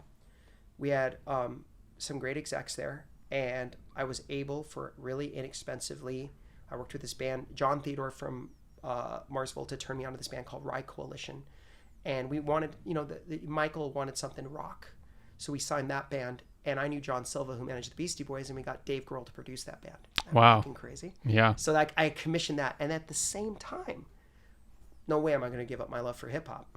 I was trying to sign hip hop artists, and it was really hard to do it at DreamWorks. I just couldn't fit in. What year is this? 2000. The year. It's a great question. The year is 2003. Okay. To 2000. End of 2000. Oh, I'm sorry. 2002 to 2004. Okay. So it's this 2 years at DreamWorks, where it's the early 2000s, and I'll tell you a funny story. I said, and this is crazy. I've been wanting to tell this story for so long. Do you mind if I? No, please. So this is the era. Kid, I'm running around, and I'm sitting there, and I'm like, okay, I still want to keep my hand in hip hop, but the landscape's changing. Think about that era of Sonics. It's changing. But I love Pete Rock, and I love Alchemist, and I love all that stuff. So when I was at Grand Royal, I got tipped to this Bay Area hip hop group called Foreign Legion, and I signed this kid named Prozac Turner out of Foreign Legion. My bosses at the time didn't want to do the group. They wanted to do just Prozac. That was his name, Prozac Turner. So I signed Rye Coalition and Prozac Turner to DreamWorks Records. Both really small deals, but they had so much potential, both artists. Rye Coalition being this dope, kind of almost Queens of the Stone Age, fucking AC/DC rock band that Dave Grohl's fucking with. So you already know it's fire, whether you listen to rock music or not. Yeah. But then this backpack spitter, Prozac Turner, Eminem's already doing his thing. But Zach, that's his real name, Zach, he was tapped in with Stone's Throw. Peanut Butter Wolf loved him. Madlib had done shit with him. DJ Design. Is that separate of you? Yeah. Wow. He was already tapped in. Funny coincidence. He was already tapped in. So as a young kid, I started developing him. And I put him in with Rico Wade from Organized Noise because my boss wanted more commercial records. But then I put him in with Alchemist. I put him in with Madlib. Again, I put him in with a lot of people. And we made a who's who, a plethora, and Zach will even tell the story, a plethora of the hottest underground producers of that time. So it kind of kept my name in shape. Yeah. Even though the record never came out, it really kept my chops up. And believe it or not, I put him in with, and I'll tell you two stories. I put him in with Jay Dilla. No way. So Jay Dilla and him have a track together. And I dealt with Jay Dilla's mom. So it was amazing to have said in my career, I commissioned a song from Jay Dilla. Yeah. I did. And a little crazy story. Through this whole experience at DreamWorks, you never look at moments as losses. Like, would I have liked to have, at DreamWorks, would I have liked to have been the young baby dragon A&R who signed the monster artist? Hell yeah. But that place was truly college, and I'll tell you why. Because later the company got sold to Interscope, and within the 2 years I was there. So I didn't get fired. Yeah. The company got sold and we were laid off like everyone else. And I segued into another company. But while I was at DreamWorks, and this is crazy, there were some legendary executives there that worked there. It was Michael Austin, Mo Austin, Lenny Waronker, Robbie Robertson from the band, who I didn't know who he was, so Mike D got mad at me and made me listen to the band. Yeah. And one day Michael Austin, who loved Mike D actually talked to Michael Austin and said, take care of my kid. Michael Austin did something so great for me. And I was pissed at him for a while. There was one night Michael Austin said, hey, I have a session at Capitol Records. And remind me to tell you the Pete Rock stories. These are the two stories that stand out for me for DreamWorks. Changed my life. Mike D and Tamra. So I was in the mix of two iconic moments. One that wasn't recorded that I'll save forever. The other one is recorded for history that I wasn't a part of, but I believe fate and a higher power, I believe God had it set up this way. Mike D and Tamra, who I still would spend weekends with and see, Mike D goes, hey, Rick Rubin's having this party at his house. And I didn't really know Rick, but Mike invited me to go there. And I said, oh my God, Mike, my new boss, Michael Austin, wants me to go to Capitol Records to go to this session. Don't hate me, Nick, because you're a student of music. So I learned as I went along. So don't hate me, all right? So you're gonna cringe when I say. I go, he wants me to go to this fucking session with Burt Bacharach and Ron Isley. And I don't want to do that. I sound like like a spoiled little fucking asshole. Yeah. And Mike goes like this. Motherfucker, you go see Burt Bacharach and Ron Isley. That's like iconic. Do you know who the fuck you know, if your boss, what the fuck? Like, he was pissed, dude. He was like, do not get entitled. Because even people who don't come from anything like me, and you change someone's life, they can become entitled. Yeah. Right? So you hear about boxers who grew up with nothing, getting their asses knocked out because they get soft or they get... So Mike was pissed. Mike's like, what the fuck? You go see Ron Isley. So I was like, fuck. So I go. And I'm like, holy shit. I see Ron Isley, Burt Bacharach, the orchestra, and a guy who was in Wag's band, this guy named Rick Markman. Wag is Mike D's brother-in-law and also family. He was in a band called Mary's Danish. Rick Markman's sitting there as one of the guys working under Burt Bacharach. And Rick looks at me and goes, Tick, what are you doing here? I said, I work for Michael Austin at DreamWorks. And he says, oh shit. He goes, are you here for the session? I said, yeah. Mike wanted me to pull up. And he's like, cool.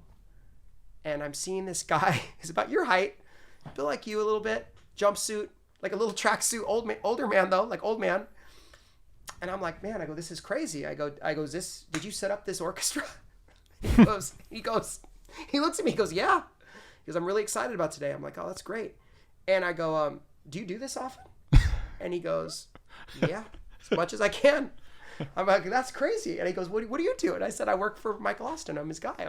I'm one of his junior A&R guys. And he goes, oh, that's amazing. You know, I love Michael. He's on his way, right? I said, yeah, Michael's going to pull up in a bit. And he's like, that's amazing. He goes, yeah, it's so amazing to do this with Michael and all this stuff. I said, this is so cool. He goes, do you do music? And I said, oh, I have an MPC.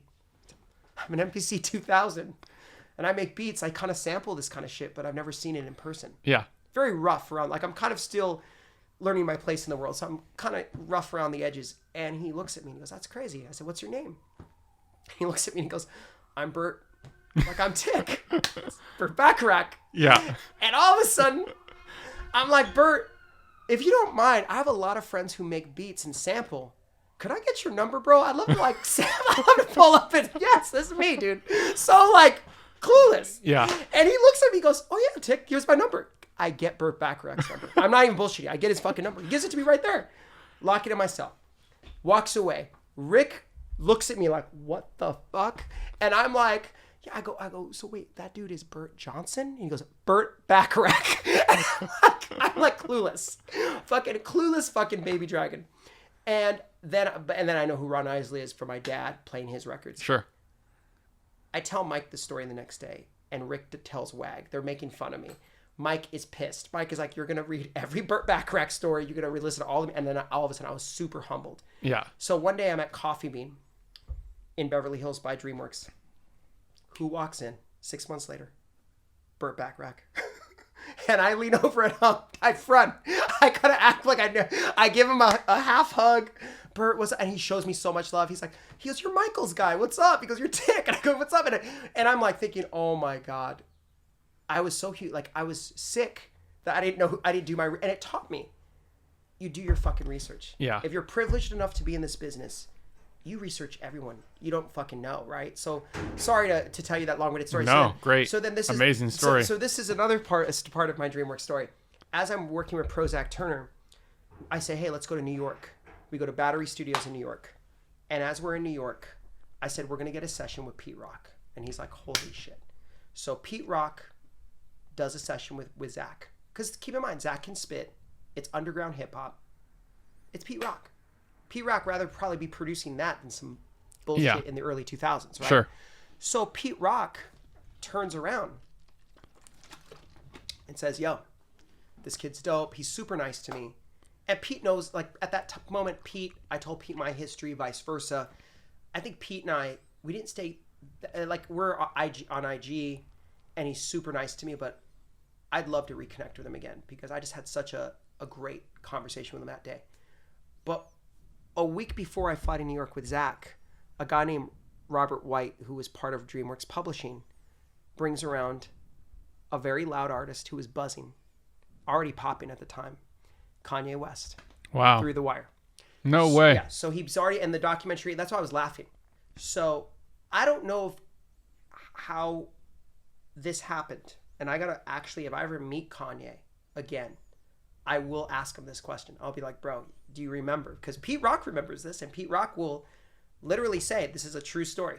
And I don't tell the story a lot because there's people either not think it's true, think it's cap, they'll be like, this dude's bullshitting, or they'll think it's like, they'll probably think like, maybe he was there, but he wasn't that in the mix.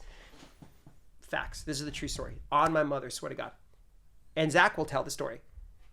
I had met Kanye a week before in LA. Robert White, aka, dude, how gangster is his name? Bobby Blanco. That was literally his name, Robert White, but he went by Bobby Blanco.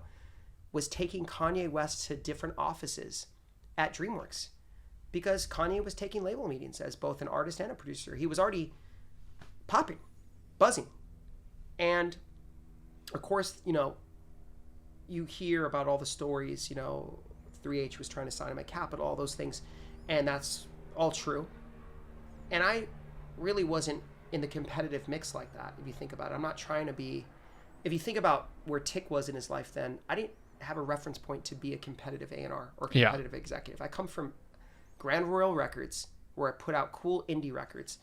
My DNA was more Grand Royal than it was Capitol Records. Sure. Does that make sense? Mm-hmm. So I knew who Kanye was, and I made beats, and I had an MPC in my office because that was something Mike loved that I did because it showed my lineage. Connected, yeah. I'm connected. So I had an MPC 2000 in my office that Cutmaster Kurt gave me. Shout out to Kurt. And I kept it in my office. And in comes Kanye West into my office with Bobby Blanco. And he's super nice, super fucking cool. And the first thing he noticed was the MPC. He goes, oh shit, MPC. That's dope. And I'm like, dope. And at the time, Ron Lafitte had 3H there working for him, and 3H was trying to sign Kanye, and I was like, dope, that was Kanye West, fire. And I fly to New York a week later, but here's the thing, I get Kanye's his two-way pager, I get his info and his number, and I fly to New York, and I'm with Pete Rock, and we had talked maybe twice on it, and I said, I'm at Battery with Pete Rock, and he pulled up. And I introduced Kanye to Pete Rock. No way. Yeah. I have history with Kanye West. And I can tell you right now, Pete Rock will not deny it. I had him pull up to the studio. But here's how weird it is. The tick brain moves very I didn't lament on that. I introduced him. I fucking kept it moving. Because I love Kanye West, right? But, he's to me grown into an iconic artist. Just magic musically with what he's been able to create. But I also, Beastie Boys are where I come from. That's who I tripped out on. So Kanye, to me, I respect him, but I wasn't tripping off that. I've seen, I've been blessed to have been around geniuses. You get what I'm saying? Yeah. So I knew he was special, but I wasn't I want to sign this guy. This guy's magic. I was like, bro, he's fire. That dude is great. He's the shit. Whatever language I used back then, I was like, he's dope. Yeah. And he rapped for us. Zach remembers. Zach, I have to call Zach after this and tell him, after our dinner, I have to tell Zach, fuck, I told the Kanye West story. But that was my DreamWorks era. And then sadly, to speed things up, if you don't mind, I went from DreamWorks when the label got sold. I met Jimmy Iovine, who I totally respect. I think he's an icon in the business, coming from engineering like you to becoming an executive. And I met him, and we talked about boxing, which is one of my other passions. I love boxing. It's one of my few sports I know everything about. My grandfather boxed on my dad's side, and my grandfather from my mom's side from Spain, he gave me a boxing book. And we used to watch boxing in both English and Spanish together. Obsessed with it, dude. I know everything about Sugar Ray Leonard, nerdy shit, what his record was when he fought so-and-so. I'm crazy with Sugar Ray Leonard, Floyd Mayweather, Marvelous Marvin Hagler, Julio Cesar Chavez, Mike Tyson. So I was getting really into boxing at this point, watching it, loving it, Mike Tyson. And Tyson was my guy. That was the guy I was obsessed watching. But as all this is happening, I kind of deviated from my DNA, and I got serious about a girl, and God, man, this is my life story. But I got serious about a girl and almost got married, and life moves on, and Mike always stayed in my life, and the Beastie Boys continue to make music, and I ended up taking a job, my one A&R job, based on fear rather than based on doing what we do, Nick. Does that make sense? So Yeah. what happened was I ended up, when DreamWorks folded, I took some time and I got offered to wait to see if I can go work for Craig Aronson, who worked at Grand Royal for a little bit at Warner Brothers Records and develop dope artists, or rush into a deal where it wasn't about the money, but I'd be bi-coastal. I'd be working for, Donnie Einer, and some executives. Donnie was the head of Sony at the time, and I worked at Sony Epic. And I got this job reporting to both the hip hop and the rock departments. So Dino DeValle, Kwan Prather, KP, amazing people. And there was Ben Goldman on the rock side. So like I would be based in LA and New York, and my style was much different than the people at Sony then. They would be glued to their seats and super corporate, and people would wear sports coats and it was 56 in Madison. Very gross, fucking strict corporate ass shit. Yeah. But, John Cohen had tipped me to MIA when she was unsigned. They didn't want to do that. I had signed a baby band called Hockey. And at a moment, I really wanted my foot in hip hop because it's part of my DNA. And I met a young kid who worked for Fort Knox. And his name's Sycamore, Randall Medford. So Randall Sycamore Medford, shout out to him. I met him. He was 18 years old. And my girlfriend at the time thought he was a cute kid. She was like, what a cute kid. 18 years old. And he used to meet me at this place called The Coffee Shop. And he had these series of mixtapes that you would sell. And we go to Burkina's in New York. See how much I know New York? Because I pretty much was bi-coastal. I was going back and forth. And I went after Saigon. I tried to sign Saigon because Just Blaze, Fort Knox was Just Blaze's imprint. Just Blaze is a purist. He's a hip-hop purist. Even though he made commercial beats, he knows Stone's Throw. He knows fucking... he could scratch. He makes crazy-ass beats on drum machines and ASRs, and he's a genius, bro. Yeah. So Sycamore being his guy, I met him. And Sycamore got my DNA. He's like, okay, this is a guy who fucks with, like, underground shit, like, vinyl and breaks and beats and drum machines, but he works for a major label. He's going to need me because I'm a mixtape DJ. I know what the fuck's up. Yeah. And Sycamore and I just bonded. And I didn't look at him younger or older. I think that's what he loved. I looked at him as an old soul. He got me in one of my first bidding wars. I tried to sign Saigon. I lost it to Atlantic. And then he turned me on to a kid named True Life, who had a song by Ninth Wonder called The New New York, and it was fire. And man, I'm bringing you all back. Yeah. And it was fire, and it was unbelievable. And Sycamore got me in that bidding war. And unfortunately, I lost it to Def Jam. Jay-Z signed it to Def Jam. And then True Life sadly had, legal issues and had to go to jail, sadly. But when he got out, he's now an entrepreneur and he's doing great. Sycamore went on to become a great executive. While all this is happening, I looked at those L's as lessons. I did. I looked at them as lessons, Nick, because in my mind I thought, I'm getting love from these suits at Sony for almost signing an artist. I didn't sign the artist. Just like, Capitol didn't sign Kanye West. Sure.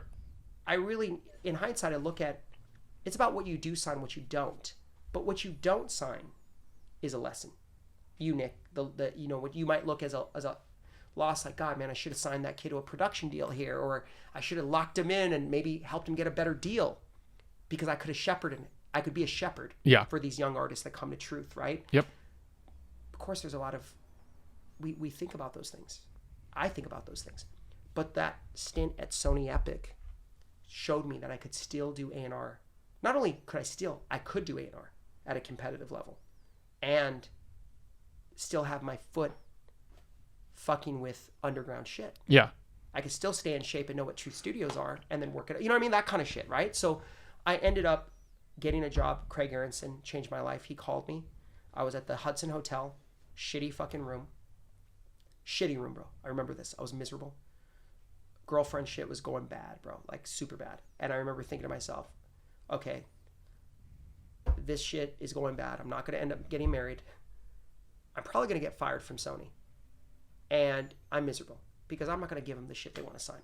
I mean, I'm never going to sign the fucking Fray or like some weird ass pop middle of the road pop shit. Yeah. Come on, bro. I'd rather sign MIA than the Fray. You know what I mean? That's who I am. Or I'd rather sign, Little Brother or, any of this other shit. You know what I mean? I was like, this is ridiculous. You know what I mean? So I said, I got to get out of here. Craig said, do you still want to do A&R? He called me just like that. Do you still want to do A&R? I said, yeah. He goes, I got people on my team leaving me. Why don't you fly to LA? He fucking championed me to Tom Wally. Tom knew my history with the Beastie Boys because Tom, what a lot of little history there, Tom had signed the Beastie Boys. One of the A&Rs who signed the Beastie Boys for Paul's Boutique when he was just an A&R at Capitol. And then he left to go do Interscope. And then he became the head of the label at Warner. So Tom, he really had an eye for executives who maybe thought outside the box, to give him credit. I think he liked my potential. I think that's what it was. I never asked him, but I think he saw like, okay, this fucker is a little wild and I kind of like it because Tom is very composed and relaxed and very zen, and very calculated, right? I don't think he goes in almost like a boxer. I mean, I'd go in there, reckless abandon, no holds barred, kill or be killed. I'm that guy. You know what I mean? Like I'm fat, even though I'm little in frame, I would be that guy. I'd fight more like Mike Tyson, where Tom probably be a little bit more like Floyd Mayweather, kind of like shoulder roll. Let's see what you got. Let me collect data. I want to be a data guy. I want to collect data like that. It's just I'm ticked, dude. I'm gonna do now that I'm older. I'm gonna do a little bit of both. Now. Yeah. I have to make adjustments. But Tom, I think Tom took a liking to me, and Craig banged the drum for me, man. I mean, he was like, you got to hire this guy. I loved Naeem Ali.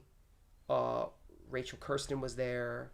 Jeff Aldrich, just legend, just really dope people were there doing A&R, and I just fucking loved it. I went over there, and I said to Craig before I got the gig, because keep in mind, another person I met in New York, that if DreamWorks was college, then Sony Epic was graduate school, because all the connections I met at Epic would change my life for Warner, and change my life even to this day. Literally, fucking, I meet Terrace Martin in New York, and he has one of the songs that got us in the bidding war for True Life outside of the New York was a song Terrace did, and Snoop and Terrace are family, right? And Terrace produced a song and got a bidding war going crazy for True Life. So me and Terrace became friends. Think about it.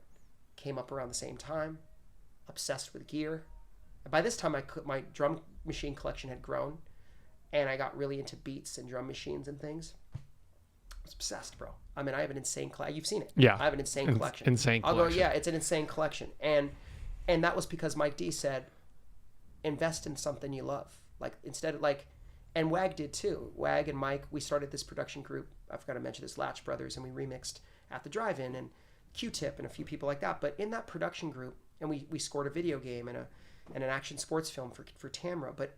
And I was doing all this while I was at DreamWorks. Like, I was making beats still. I was still trying to hang on to this creative exec side and exec side, which I never think I've ever lost. But it's because of Mike.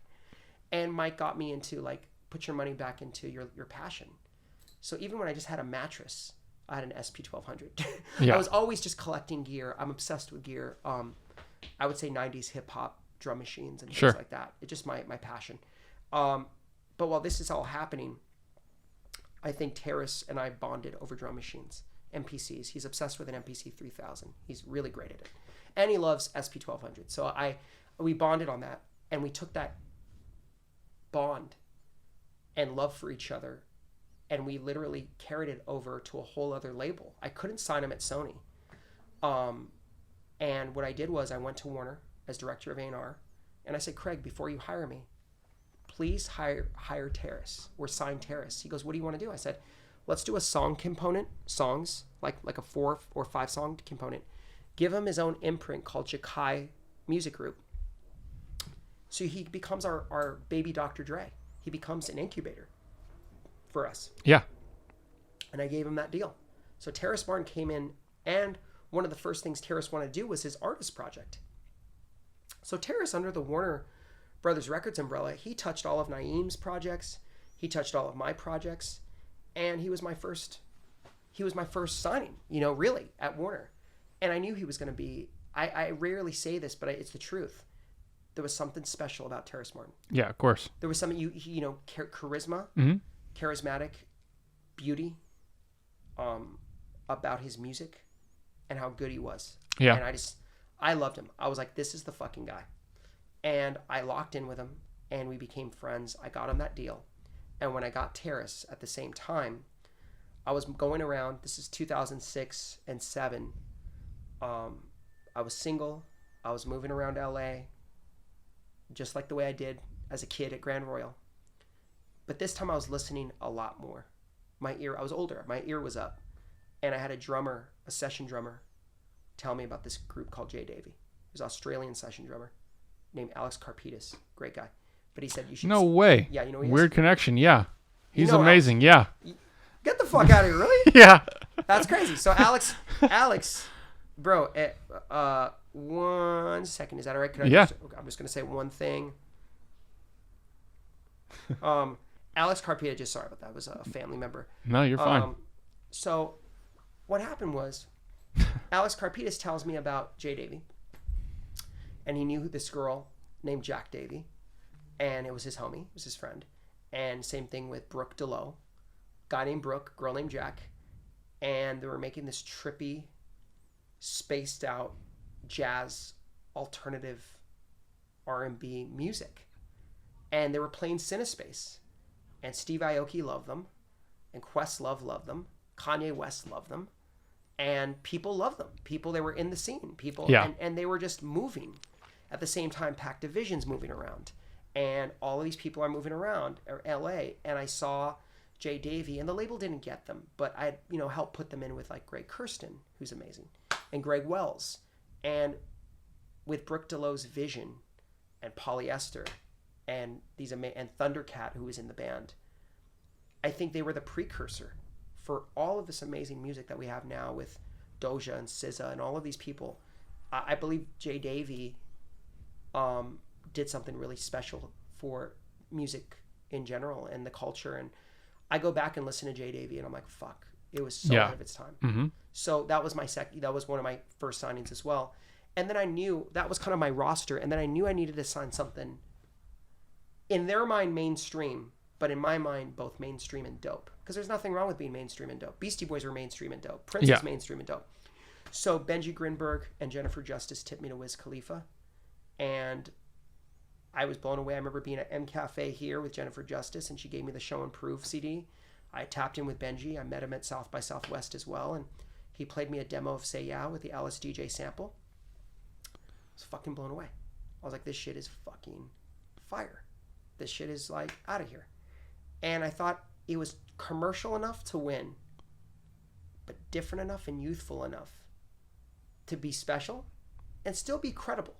Because even though the Alice DJ sample of Say Yeah was such a flagrant swing, if you listen to Show and Prove, he's rapping, he's spitting, he's saying, Prince, he was literally this Pittsburgh pride hip hop kid, wearing a hoodie and rapping.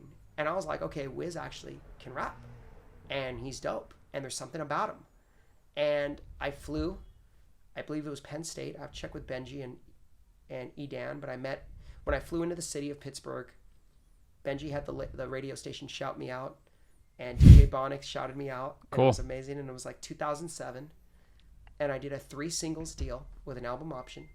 And we put out Youngin' on His Grind, Pittsburgh Sound, in parentheses, All in My Blood, because he had done a new version for Warner, and then Say Yeah. And when I saw him live, listen, he was rough around the edges. He's 18. He's a kid. Yeah. He hadn't shout out to Will, his manager, but also and Taylor Gang. But I want to just say, when you saw him, I tell this to anyone, it was a no fucking brainer. Because you just knew. You saw him, and there wasn't a question he was going to be big. And I saw him, I was like, it's over. I'm emailing Tom Wally, and he said, let's get it. And I brought him to Craig Aronson. That's what you do when you're an A&R under a head of A&R. You bring the artist to the head of A&R, and together we signed Wiz. And Craig loved it. He was so proud of me that it was my baby. And he gave me a lot of advice. We did some videos. We did some, I learned a lot with Wiz. And all the time, Benji had Edan, who was a lot like you, studio, beast, killer, producer, engineer. He knew how to make records. So Benji was smart enough to be a great executive, but also have a guy that knew how to make records. Chad was also in the mix back then. It was amazing to see Edan craft records with Benji and Wiz. And Wiz being a bit of an old soul, even at a young age, cutting records, trying different styles. Because I don't think Say Yeah was like his favorite shit. He just knew it was a big record. Does that make sense? Like in his mind, he was like, if you look at what he would put out after that, Prince of the City, or during that, Prince of the City 2, I'd introduced him to Green Lantern. Shout out to my boy Seth. We had done a few mixtapes together. And Prince of the City 2 came out, but then there was a Green Lantern mixtape that we put out. I believe it was Grow Season. And there was a lot of fun records and fun projects we did. And Wiz was an amazing time. Jay Davey was an amazing time. Terrace. And I think, I'm sorry for this long talk. No, great. But it brought me all back to Warner, because Warner didn't believe in my roster. But a young executive named Tunji did. And Tunji came up to me. He was a rapper. And he was a marketing guy. And Tunji came up to me and said, hey, I see what you're doing. Jay Davey's fire. Because keep in mind, he's in the age group. He's watching it. Wiz is dope. And all of these artists are fire. Then this happens. I meet a great attorney named Josh Binder, who represents Top Dog Entertainment. He's still in my life to this day. Incredible resource in this business that has helped me throughout my journey. And at the same time, Naeem Ali had signed J-Rock through TDE, through Warner, at the same time. So here is J-Rock over here. Here is Wiz Khalifa over here. And coming into the office is a young Soundwave, Tay Beast, DJ Dave, Dave Free, K-Dot, unsigned, Kendrick Lamar. J-Rock's the star. He's the guy signed to Warner. And J-Rock, to this day, hasn't changed. He was a kid. He was around Wiz's age, 19 at the time. Hardcore work ethic. Amazing human being. Works his ass off. Like, he works on birthdays. That guy is a fucking, like an athlete. Like, doesn't stop. And he's been the glue. And as you can see, consistent. J-Rock has always been consistent with TD and all of that. You get Punch, who was kind of a hybrid. Punch was rapping and an executive. Well, learning to be an executive, under Top's mentorship and with Top. Top was, really getting to know Top at that time. Keep in mind, I wasn't on that team yet. I was, they were still developing their stuff. So I had my Wiz, my J, but you know what's funny? They all loved what I was doing. Tunji, the TDE camp. Same world. Yeah. But they liked it. They were like, bro, that, Wiz isn't our music, and I know J-Rock isn't what Wiz is doing, but they're around the same age. Yeah. They're young artists, and they liked each other. And there was even a video I have on where Wiz kind of goes into the New York office, and he sees J-Rock vinyl, and he's like, this is my guy. Like, they like each other. They've always liked each other. Schoolboy Q later, Wiz would take Q out on the road, I believe a festival back in the day. But we all cross-pollinated. And unfortunately, J-Rock parted ways with the label. Wiz had to part ways with the label. They didn't believe in it. They wanted Wiz to sound like Soulja Boy, because that was what was popping at the time. Crazy. This is what the major label, and they didn't believe in it. I was told that Wiz doesn't have a follow-up single, that he's not a star, that I bet on the wrong horse. And unfortunately, then they started laying people off, and my attorney was like, just go with the layoff, dude. Get out of there. They're not letting you, you basically took a swing at the most obvious things you could you're not going to sign anything better than Wiz. Yeah. I knew that. Even then, even when Wiz hadn't had the big, Tom Wally said Say Yeah was a mid-level hit. It could have been bigger. It could have been. You could ask anyone around at that time. That song, had we thrown money at it, it was game over. Because I know it was good? Because Mike Karen and Ben Madahi helped me leak it to radio. And here's how it happened. They didn't even realize they did it, because they're such great guys. They were sending me beats for Wiz. They were fans. Mike was a straight music fan. Mike was emailing me saying, get my producer in with Wiz. I love the kid. Ben Madahi, I manage Felly Fell. Felly should be playing this. This record's hot. So literally, I leaked the record as Sour Milk. Ben connected me with Felly Fell innocently, like, yo, you should tap in with Felly. Felly hit the record as well. So Sour Milk, Felly Fell, and DJ Reflex, and later Just Incredible, all of those guys championed Wiz from the jump. But really, Sour Milk was the first. Felly Fell, Reflex. Those three, Reflex, crazy supporter of Wiz. Like early, like that's the guy. And they had no reason to be. But bringing Wiz to LA, he had never been in LA culture. He started seeing the Pac Division guys, young Dom Kennedy. And then I was there for another iconic moment in my career. I try to put Wiz with Terrace. And in those sessions I was putting them in with, I don't think anything ever came out from the ones I set up. But I will say this. Terrace had a session at Record Plant. And when he's at Record Plant, I pull up with Wiz, and he's there. And Will.i.am comes in the room.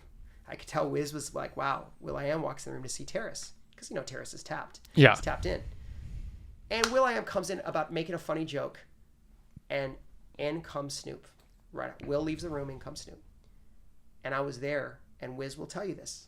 Because I've texted Wiz, and Wiz acknowledges this. He says, you were there. You saw it happen. Terrace introduced Snoop to Wiz.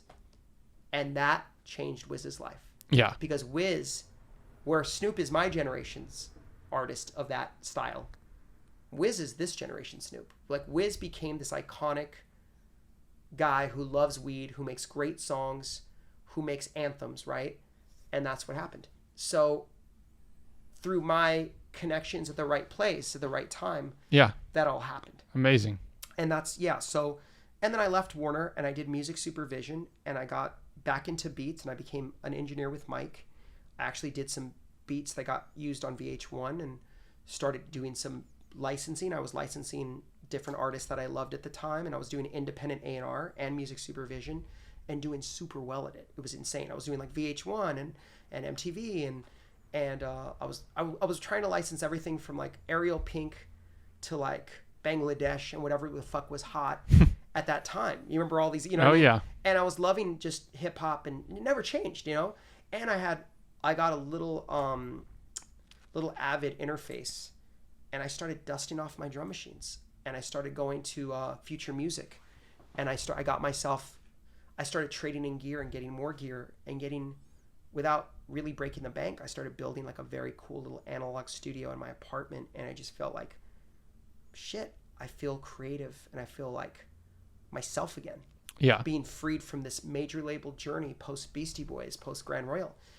And then I got approached by Red Bull Records, and I felt that company, I can't speak on the brand, but I could speak about Red Bull Records. I felt it's going to take some time to get it, but I looked at it as a startup. Even though they had success, and even though my boss is a good dude and works his ass off, great dude, I said, you know what? I can do something here. It wasn't about the check. Because if it was about the check, I could have done something else. Sure. At this stage in my life, I was like, no, I'm going to stick it out here and build something. Sure enough, we built something special. I helped build a staff. I oversee a staff now of A&R people, and it's a dream, dude. It's a dream to have taken this journey, to have walked you through this entire journey, which I've never done on a recording, to where I'm at now. And I have this home studio, and I have this office, and I get to use everything Mike taught me, and every loss and every win, which I can't look at like that. And I realized maybe something you said, Nick. I don't think there's anyone like you, Nick, and I don't think there's anyone like me. And that's why I don't think I could ever be jealous or envious of anyone, because they didn't come up the same way, and vice versa. Yeah. And there's some A&Rs that catch success at a really young age and kill it and become millionaires, and I never tripped out on that. I've never been that should have been me, because I have a totally different narrative. They didn't grow up in like where I grew up in fucking Montebello, Alhambra, San Gabriel, and they didn't have a dad saying look alive, and they didn't have Mike D fucking introducing them to Bjork like I fucking I believe that the way life works is we have such a different narrative, right? Every one of us, and you're here for a reason too. Truth Studios, you know what I mean? So, man, I don't know what else to say, but I guess that was a lot. I don't think there's anything else to say, man. That was beautiful. Thank you. What a story. Thank you so much. What a life. What a life. And it's like, still on the front nine. You still got plenty more left to go. You know what's crazy? I think about it the other day. I sit here with you, Nick, and I hope no one ever says I mistold a story or anything.